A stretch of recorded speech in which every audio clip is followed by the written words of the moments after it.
Hello friends, ఈరోజు అయితే మనం ఒక కొత్త మోటార్ ఫిట్ చేయడానికి వచ్చాం.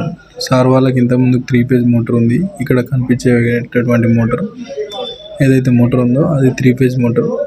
దాన్ని తీసేసి కొత్త మోటార్ తింపడానికి వచ్చాము. మావాడైతే వాటర్ ఫ్రెష్గా ఉండాలని ఫిల్టర్ వాటర్ తీసుకొని మోటార్లో పోయడం జరుగుతుంది. ఈ ఫిల్టర్ వాటర్ ఎందుకు పోయాలి అని అంటే, మోటార్ ఎక్కువ రోజులు ఒకవేళ మనకు అవసరం లేకపోతే ఆ మోటార్ సేఫ్టీ కోసం. అదేవిధంగా పంపు క్రాస్ చెక్ చేసుకొని ఫుల్ టైట్ చేసుకోవాలి.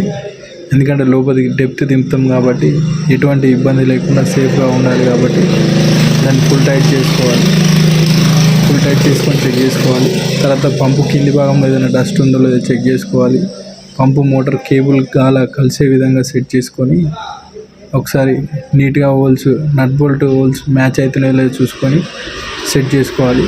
అదేవిధంగా సెట్ అయిన తర్వాత ఒకసారి స్క్రూ డ్రైవర్ తీసుకొని పంప్ మోటార్ సెట్టింగ్ కరెక్ట్ ఉందో లేదో క్రాస్ చెక్ చేసుకోవాలి. క్రాస్ చెక్ చేసుకొని తర్వాత నట్ బోల్ట్ అయితే ఫుల్ టైట్ చేసుకోవాలి. అదేవిధంగా మోటార్కి ఇసుక వస్తుంది కాబట్టి సేఫ్టీ కోసం మనం ఎక్స్ట్రా మెష్ ఏదైతే ఉందో అది మంచిగా నీట్గా సెట్ చేసుకోవాలి. సెట్ చేసుకొని తర్వాత లోపల దింపడానికి ఫిట్ చేయాలి.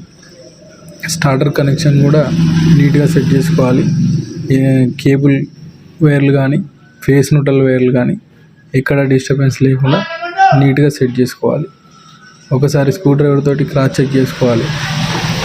ఫుల్ టైట్ ఉన్నదో లేదో చెక్ చేసుకున్న తర్వాత సెట్ చేసుకొని మోటార్ ఆన్ చేసుకోవాలి.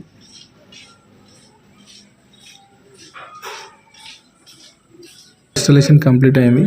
మోటార్ ఆన్ చేయడం జరిగింది. ఇది 250 అడుగుల లోతు నుంచి వాటర్ రావడం జరుగుతుంది.